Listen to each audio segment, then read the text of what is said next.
Good morning all of you. आज हम लोग पाठ्य पुस्तक का पाठ 4 पढ़ेंगे। पाठ 4, उससे पहले हम लोगों ने क्या क्या पाठ पढ़े थे? संयुक्त वर्ण पढ़े थे पाठ 1 में। पाठ 2 में हम लोगों ने पढ़ा था अकारांत पुल्लिंग शब्द। पाठ 3 में हम लोगों ने पढ़ा था आकारांत स्त्रीलिंग शब्द। आज हम लोग पढ़ेंगे अकारांत नपुंसकलिंग शब्द।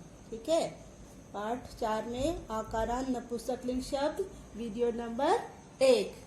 ठीक है, अब नपुंसकलिंग शब्द को मैं पहले आप लोगों को स्पष्ट कर दूं।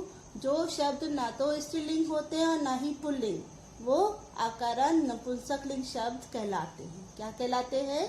आकारांत नपुंसकलिंग शब्द। ठीक है, अब इस पाठ को हम इस प्रकार से पढ़ेंगे, उदाहरण और चित्रों को देखते हुए। चलिए देखिए अपनी पुस्तक में पेज नंबर 31। ठीक है, देखिए, साथ साथ बोलते जाइए।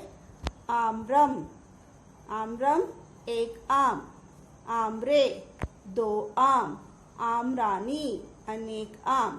ठीक है, यहाँ एक वचन में जहाँ पुल्लिंग में विसर्ग लगा हुआ था, ठीक है, और नपुंसकलिंग में आ की मात्रा थी। नपुंसकलिंग में माँ हलन सब में जुड़ा हुआ रहेगा तो वो नपुंसकलिंग शब्द है। पहचान, तीनों का डिफरेंस मैं बता रही हूँ। एक वचन में विसर्ग लगा के स्त्रीलिंग में आ की मात्रा और नपुंसकलिंग में माँ हलन जुड़ जाएगा। ठीक है, देखिए, आम्रम एक आम, आम्रे दो आम, आम्रानी अनेक आम। क्रीडनकम एक खिलौना, क्रीडनके दो खिलौने, क्रीडनकानी अनेक खिलौने। पात्रम एक बर्तन, पात्रे दो बर्तन, पात्रानी अनेक बर्तन। फलम एक फल, फले दो फल, फलानी अनेक फल। ठीक है, अगला पेज देखिए। शाकम एक सब्जी, शाके दो सब्जियां, शाकानी अनेक सब्जियां। पुष्पम एक फूल, पुष्पे दो फूल, पुष्पानी अनेक फूल। चित्रम एक चित्र, चित्रे दो चित्र, चित्राणी अनेक चित्र। छत्रम एक छतरी, छत्रे दो छतरियां, छत्राणी अनेक छतरियां। चक्रम एक पहिया, चक्रे दो पहिए, चक्रानी अनेक पहिए। गृहम एक घर, गृहे दो घर, गृहाणी अनेक घर। मित्रम एक मित्र, मित्रे दो मित्र, मित्राणी अनेक मित्र। पुस्तकम एक पुस्तक, पुस्तके दो पुस्तकें, पुस्तकानी अनेक पुस्तक। वायुयानम एक हवाई जहाज, वायुयाने दो हवाई जहाज, वायुयानानी अनेक हवाई जहाज। पत्रम एक पत्ता, पत्रे दो पत्ते, पत्राणी अनेक पत्ते। नेक्स्ट पेज देखिए। करवस्त्रम एक रुमाल, करवस्त्रे दो रुमाल, करवस्त्राणी अनेक रुमाल। उपनेत्रम एक चश्मा, उपनेत्रे दो चश्मे, उपनेत्राणी अनेक चश्मे। उद्यानम एक बगीचा, उद्याने दो बगीचे, उद्यानानी अनेक बगीचे। मुखम एक मुंह या चेहरा, मुखे दो मुंह या दो चेहरे, मुखानी अनेक चेहरे या अनेक मुख। मंदिरम एक मंदिर, मंदिरे दो मंदिर, मंदिराणी अनेक मंदिर।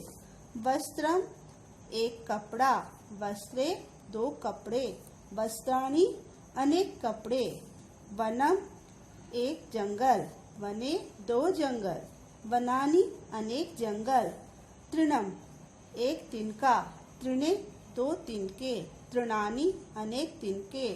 दूरदर्शन यंत्रम एक टेलीविजन, दूरदर्शन यंत्रे दो टेलीविजन, दूरदर्शन यंत्राणी अनेक टेलीविजन। इस प्रकार जो हम लोगों ने अनेक शब्द पढ़े, उसमें एक वचन में माहलंत है, द्विवचन में ए की मात्रा लगी है और बहुवचन में आणी करके मात्रा लगी है। ठीक है, ये चीज ध्यान में रखिए। माहलंत मतलब एक वचन, एक की मात्रा मतलब द्विवचन, आणी मतलब बहुवचन। ठीक है, ये चीज हम लोगों ने पुल्लिंग में करी थी।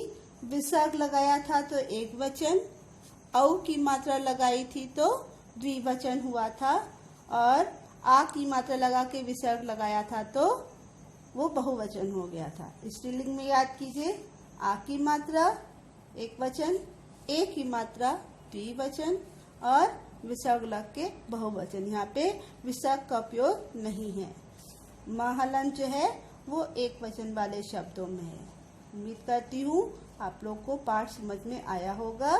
फिर जो भी आपको डाउट रहेगा आप मुझसे अपने क्लास टीचर के थ्रू पूछ सकते हैं। कितनी देर?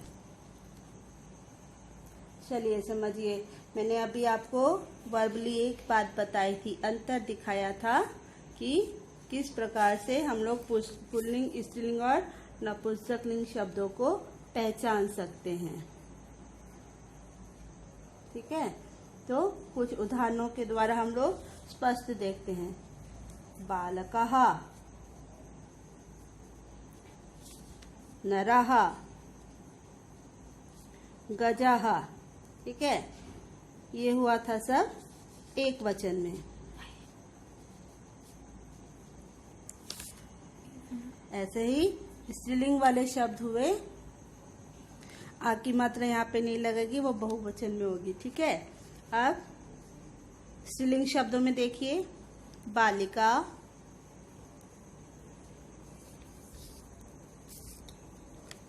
लता,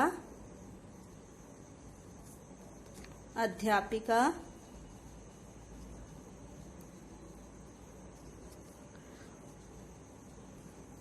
डायरेक्ट हम लोग शब्द लिखते हैं।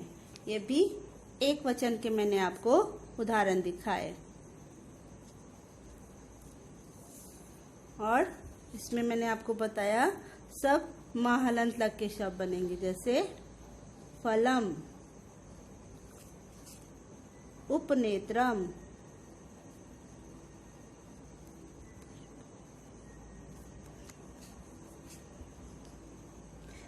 और हलम। ठीक है, तो ये सब एक वचन के उदाहरण है। अंतर दिख रहा है, पुल्लिंग में विसर्ग लगा हुआ है, स्त्रीलिंग में आ की मात्रा है, और नपुंसकलिंग में म हलंत लगा हुआ है। फिर से एक बार आपको क्लियर में स्पष्ट कर दे रही हूँ। पुल्लिंग में विसर्ग है, स्त्रीलिंग में आ की मात्रा है, और इसमें म हलंत है। अब हम द्विवचन में देखेंगे, द्विवचन में क्या अंतर होता है।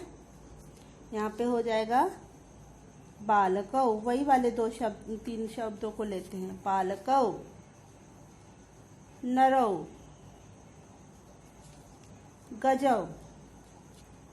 ठीक है, और स्त्रीलिंग में वही वाले शब्द रहेंगे, लेकिन एक की मात्रा लग जाएगी। बालिके, लते, अध्यापिके।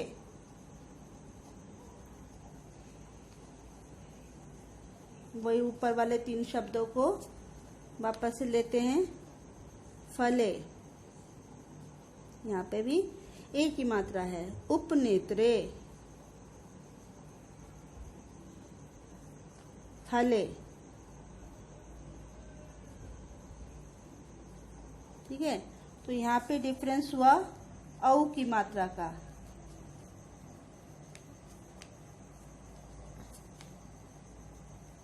लेकिन स्त्रीलिंग में सिर्फ एक की मात्रा लग रही है द्विवचन में, और नपुंसकलिंग में भी एक की मात्रा लग रही है। ठीक है, अब हम लोग बहुवचन में देखते हैं। वही तीनों शब्दों को वापस से बहुवचन में समझते हैं। बालकाः,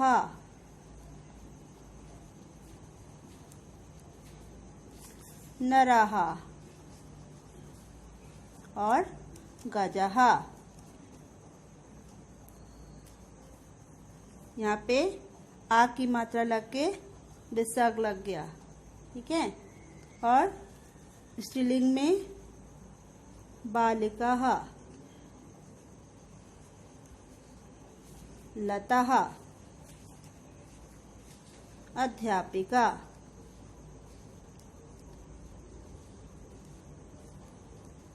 यहाँ पे शब्द के आगे सिर्फ विसर्ग लग गया है, ठीक है। और यहाँ पे फलानी,